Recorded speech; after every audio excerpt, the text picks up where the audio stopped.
Pessoal, bom dia. A gente vai falar hoje sobre introdução à microbiologia. Então é uma aula bastante preliminar, com aspectos bem gerais, para a gente entender do que se trata a microbiologia, de onde ela surgiu e qual é a perspectiva de aplicação dela dentro do campo da saúde. Tá ok? Bom, microbiologia pode ser definida de uma forma muito simples, né? Biologia é estudo da vida, micro é muito pequeno, então a gente pode dizer que a microbiologia é o estudo da vida microscópica, ou seja, da vida que a gente não consegue enxergar a olho nu, a gente precisa de um microscópio. Originalmente, esse microscópio que deu origem a essa definição era o microscópio óptico, né? Então, quais são os micro-organismos que a gente tem? Ou seja, que vida microscópica é essa? Basicamente, a gente pode dizer que são bactérias, fungos e vírus. Isso aí é 99% da importância dentro da microbiologia, tá certo? São os grandes causadores de doenças infecciosas no homem e nos animais. Eu tenho alguns outros grupos de micro-organismos, como por exemplo os protozoários, que são estudados na parasitologia, isso é uma questão de tradição científica. Então, lá na parasitologia, vocês têm o estudo de vermes, o estudo de protozoários, o estudo de ectoparasitas. Tá? Então, a gente na microbiologia não estuda os protozoários. Eu tenho as algas, a grande maioria das algas não tem importância dentro da área da saúde. Existe somente uma alga que tem importância, que é a prototeca, que causa algumas doenças oportunistas em pessoas e animais.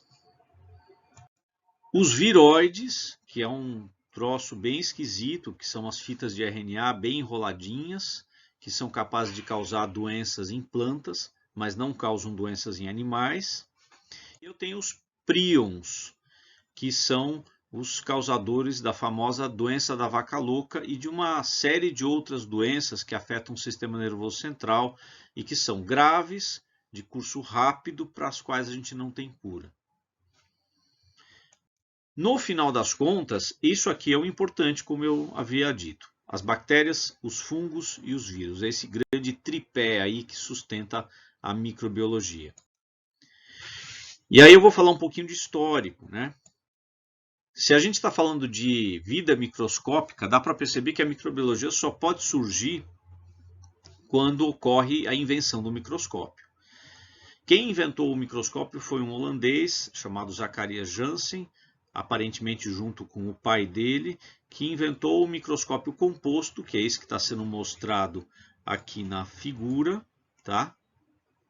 Parece uma luneta, né? Mas era um microscópio. Porém, o Janssen ele não conseguiu observar micro-organismos. Ele conseguia observar várias coisas, mas a qualidade do microscópio dele não permitiu que ele observasse micro-organismos. Uma outra personalidade importante da história da ciência relacionada com a microbiologia é o Robert Hooke. Ele fez um monte de observações dentro do campo da histologia e existem algumas observações muito pontuais de fungos e possivelmente de protozoários, que ele achava que era outra coisa. Só que essas observações são muito ocasionais, elas não tiveram uma importância, um impacto, nem introduziram propriamente assim o conceito de micro-organismos. Quem vai fazer isso é um outro holandês agora, assim como o Janssen, que é o Anthony von Leeuwenhoek, que no século 17 ele fez as primeiras observações sistemáticas de micro-organismos. Ele tinha uma habilidade muito grande de polir lentes e ele construiu um microscópio, que é esse que está sendo mostrado aqui.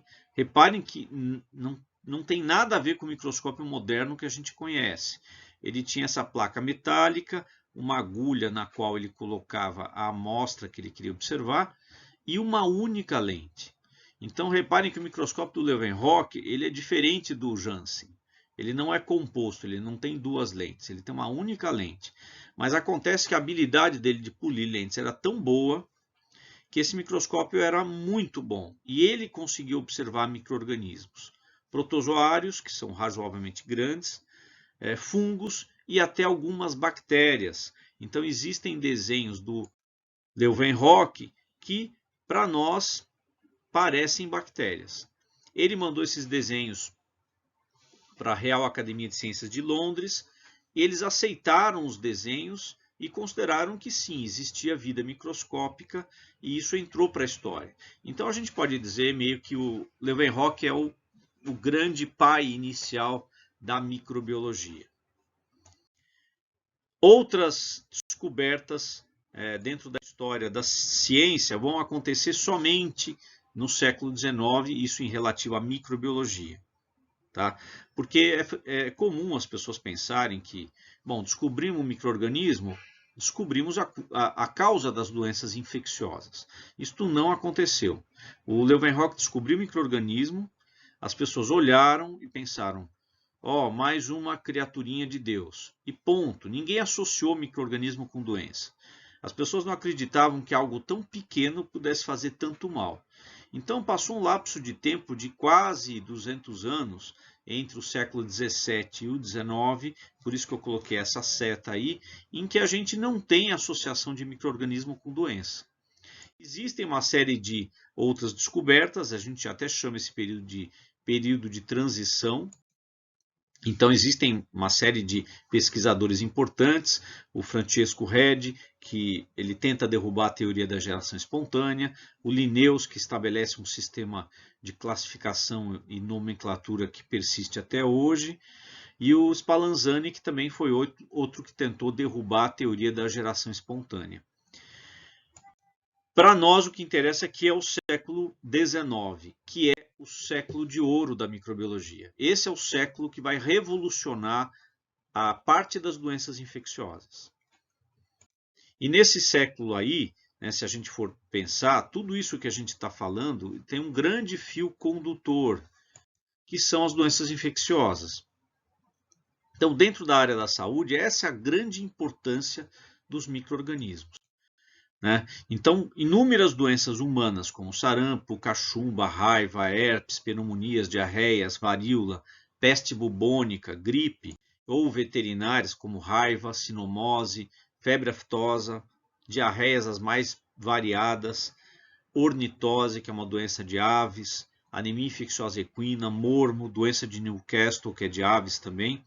Tudo isso é doença infecciosa. Essas doenças sempre aconteceram no homem e nos animais. Antes da gente ter associação entre micro-organismo e doença no século XIX, como que a gente conseguia explicar esses grandes flagelos dentro da vida animal e dentro da vida humana?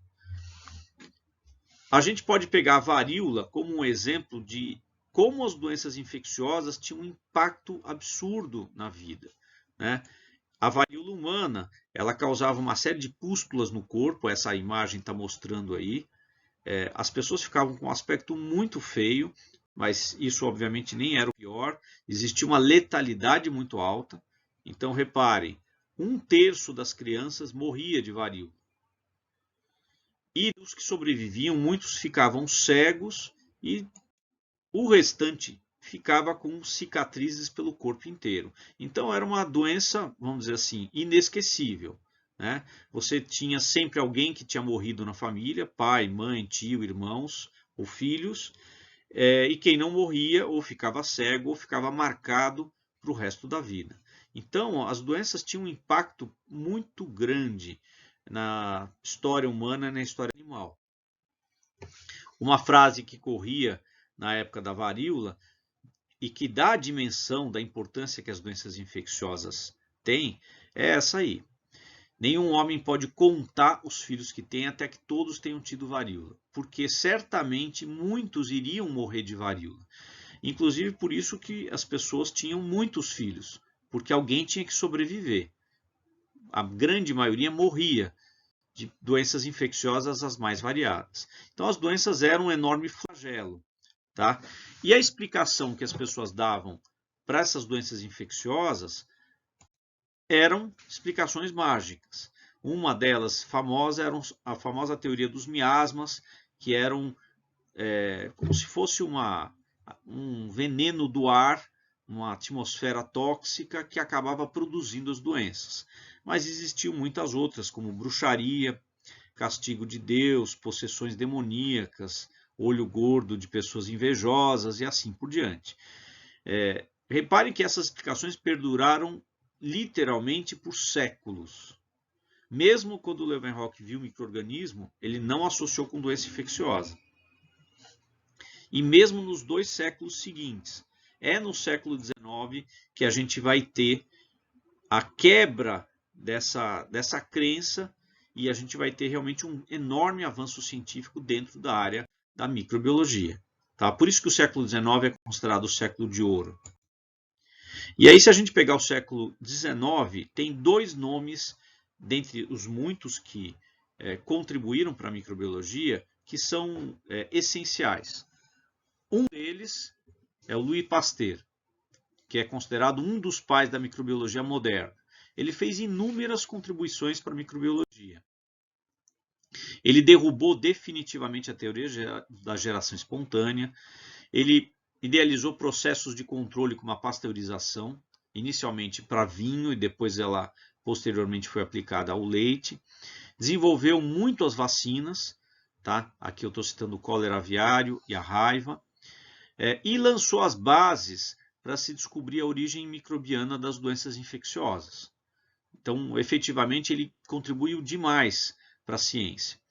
Quem vai fazer a ligação definitiva entre doença infecciosa e micro-organismo é um outro nome, é o Robert Koch, que era um médico alemão. Ele trabalhou com antrax, trabalhou com tuberculose e ele fez essa grande ligação.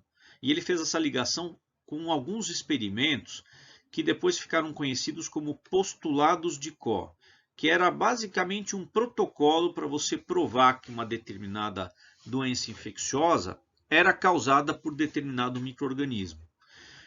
O que diziam esses postulados de Koch? Eles diziam o seguinte: se você tem uma pessoa ou um animal doente, o mesmo micro-organismo deve ser isolado de todos os casos da doença. Para nós isso é meio óbvio, mas na época não era. Ele precisou estabelecer isso como o primeiro postulado. Em seguida, ele disse que é preciso que a gente consiga isolar o micro-organismo que está causando essa doença em um meio de cultura, em laboratório, e a gente diz assim, isolamento em cultura pura. Você tem que isolar esse micro-organismo sem que ele esteja misturado com outras coisas.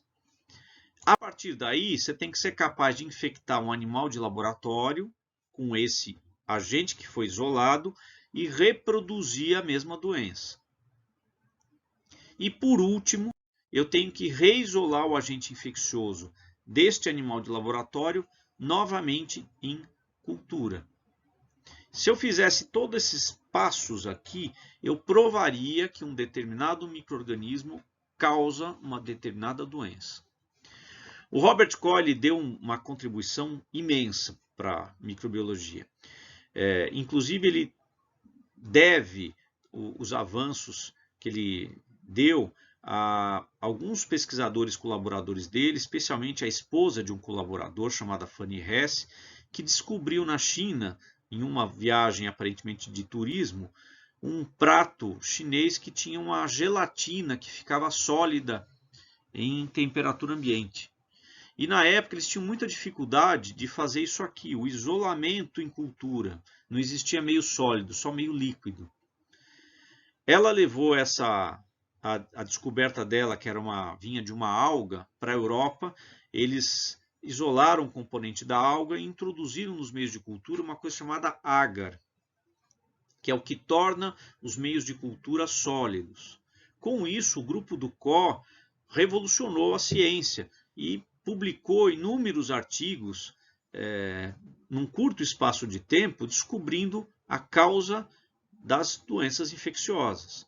Então, um após outro, eles foram seguindo os protocolos do Koch e isolando os agentes. Isso foi uma tremenda revolução para a ciência em geral. E agora a gente entra numa outra etapa da aula em que a gente vai pegar a famosa classificação de Whittaker de 1969, que é uma classificação que pega todos os seres vivos compostos por células e divide nesses 5 reinos aqui, que é o reino Animalia, Plantae, Fungi, Protista e Monera. Esses reinos são muito estudados no 2º grau, todo mundo conhece e lembra. Tá? A gente ainda hoje aplica essa classificação, embora existam classificações baseadas em biologia molecular mais significativas do ponto de vista científico, mas não tão didáticas. Por isso que a gente continua usando essa do Whittaker na graduação. E essa classificação do Whittaker, o que ela fez? Né? O que ele pensou? Ele pegou todos os eucariontes e dividiu nesses 4 reinos, e pegou os procariontes e colocou todos os que são procariontes, que são as bactérias. Então tem uma primeira divisão relativa ao tipo celular. Eucariontes, procariontes. E o que é exatamente isso aí, que também é matéria de 2º grau. Tá? O reino Monera, é bom que vocês saibam, mudou para reino Procaryotae, para ficar bastante explícito a característica desse reino. Essas palavras, eucariontes e procariontes, elas foram criadas lá pelos anos 30, pelo Edward Chaton, e elas basicamente dividem todas as células em 2 grupos muito diferentes entre si. Os eucariontes, aqui para explicitar a etimologia da palavra, cário quer dizer núcleo, pró quer dizer antigo, ancestral, e eu quer dizer verdadeiro. O que ocorre? Os procariontes são as células que supostamente seriam mais parecidas com as células primitivas, embora a gente não diga que uma bactéria atual é primitiva, mas ela é muito semelhante, provavelmente, a algumas bactérias primitivas. E os eucariontes são as nossas células, né? Esse termo verdadeiro acaba vindo porque o ser humano é antropocêntrico e a gente tomou a nossa célula como referência. Uma primeira diferença, e eu vou tentar ser meio redundante para ficar claro, né, para contribuir para o didatismo, é que os eucariontes eles têm membrana nuclear e os procariontes não possuem membrana nuclear. Tá? Ou seja, o DNA de eucarionte está lá dentro do núcleo, está rodeado por uma membrana. O dos procariontes ele está disperso pelo citoplasma, não tem nada envolvendo o DNA dos procariontes, das bactérias. Outra diferença, eucariontes possuem organelas. Então, mitocôndria, complexo de Golgi, retículo endoplasmático, cloroplasto, tudo isso aí a gente encontra em eucarionte. Procarionte não tem organela. E uma outra diferença, o DNA dos eucariontes, ele está dividido em vários cromossomos. Ele é relativamente complexo, aliás. E esses cromossomos eles estão associados com histonas, que são proteínas, né? Como se fosse uma linha no carretel. Isso cria uma certa complexidade no nosso DNA. Os procariontes eles têm um único cromossomo e não têm proteínas associadas a ele. Então, isso mostra a diferença de procariontes e eucariontes. Neste esquema que está aqui, a gente consegue enxergar de forma mais didática ainda toda essa informação que nós acabamos de tratar. Né? Se eu pegar todo mundo que é feito de célula, eu separo procarionte, que está aqui, certo? E os eucariontes estão aqui. Os eucariontes exclusivamente unicelulares são os protozoários, que é assunto da parasitologia.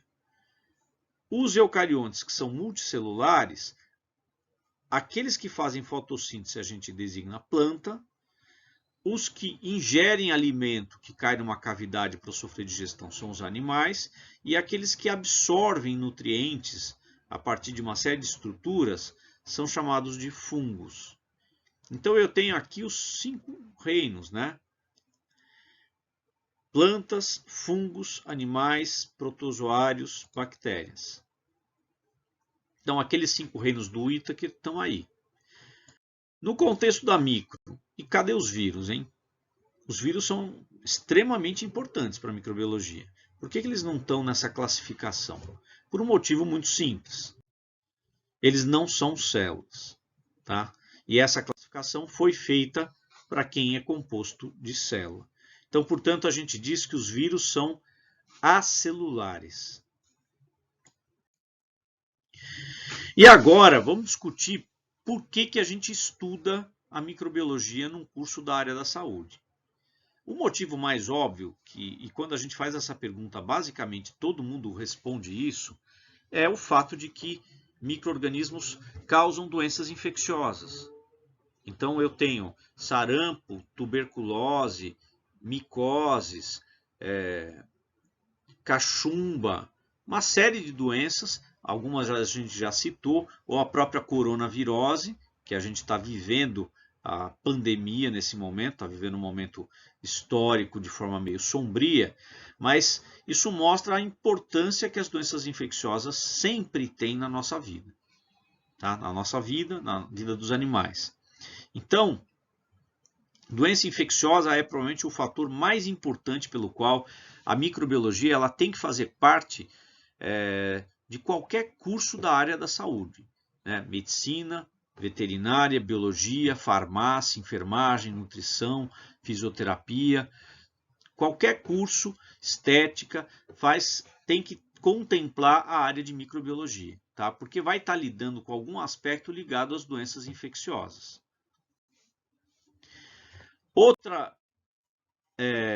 Outro motivo pelo qual a gente estuda é o papel ecológico que os micro-organismos têm na natureza. Essa aqui é uma parte bastante estudada pelos biólogos, né? Mas assim, os micro-organismos são os grandes decompositores do planeta. Então eles têm um papel ecológico essencial. Um tópico que atualmente é bastante quente é esse aqui, microbiota e fisiologia. A gente usa a palavra microbiota para designar populações microbianas que habitam pele e mucosa do homem e dos animais de forma mais ou menos permanente e que vivem em equilíbrio. A microbiota tem um papel grande na fisiologia humana e animal. Isso é algo que a gente começou a descobrir muito recentemente. Então, existe um avanço muito grande associando a microbiota e as alterações da microbiota com uma série de doenças. Só para citar uma delas e não ficar extenso, hoje em dia existem trabalhos que mostram que, de acordo com a microbiota que você possui no seu intestino, você pode ter uma tendência à obesidade. Então, olha que perspectiva que isso abre para nós. Pode ser que no futuro, isso de certa forma até já está sendo feito, mas no futuro a gente pode ter um grande protocolo em que você altera a sua microbiota para ter um grande colaborador na perda de peso. Tá? Então isso é uma coisa bastante nova, um assunto bastante quente. E tem muitos outros que associam até microbiota com o humor da gente. Outra área bastante importante, inclusive economicamente. Os micro-organismos são grandes biotransformadores de alimentos. Então, se a gente parar para pensar, cerveja, vinho, saquê, uísque, pão, missô, chocolate, azeitona, chucrute, iogurte e vários outros tipos de leites fermentados, tudo isso aí é feito com base na transformação de um substrato por um grupo de micro-organismos. Então, é um tópico muito importante esse aqui, muito ligado à área da nutrição, né, em especial. Outro ponto muito importante de micro-organismo, né, eles são grandes produtores de antibióticos. Antibióticos são essas drogas que a gente utiliza especialmente para tratar bactérias, mas eu tenho antibióticos com ação antifúngica. Tá? Isto aqui é uma revolução no tratamento de doença infecciosa. A gente vai tratar disso em aulas posteriores. E quem produz antibiótico é micro-organismo. Então a gente só conseguiu começar a tratar a doença infecciosa graças aos próprios micro-organismos. É uma coisa meio irônica, né? Que a gente tem usado deles mesmos para combatê-los, mas é isso aí. A penicilina é um antibiótico, foi o primeiro antibiótico, e ela é produzida por um fungo. Outro aspecto muito importante da microbiologia na nossa sociedade é que a indústria usa muitos micro-organismos para a produção de hormônios, pigmentos, ácidos e uma série de outras substâncias. Tá? Então tem um impacto econômico bastante grande. Esse aqui é um aspecto pelo qual os micro-organismos são mal lembrados, né? Eles são grandes biodeteriorantes, tanto de alimentos quanto de qualquer outro material. Tá? Micro-organismo só perde para os ratos em termos de destruição de comida. Então a gente tem uma perda econômica enorme de comida por causa dos micro-organismos. E, dependendo do grupo de micro-organismo, eu tenho uma versatilidade metabólica tão grande que ele consegue crescer em qualquer coisa, até em cimento, até em vidro, até em combustível de avião, e provocam problemas. Tá? Já houve relatos de tanques de combustível de avião que sofreram uma corrosão microbiana que, se não fosse detectado, o avião ia cair, literalmente. Tá? Então, a parte de biodeterioração é bem importante também. Outro aspecto são as terapias genéticas. Aqui, especificamente, o pessoal tem utilizado vírus para servir de carteiro de alguns genes. Então, tem algumas terapias genéticas em que você usa um vírus para levar um gene determinado que está faltando em uma pessoa ou em um animal. Tá?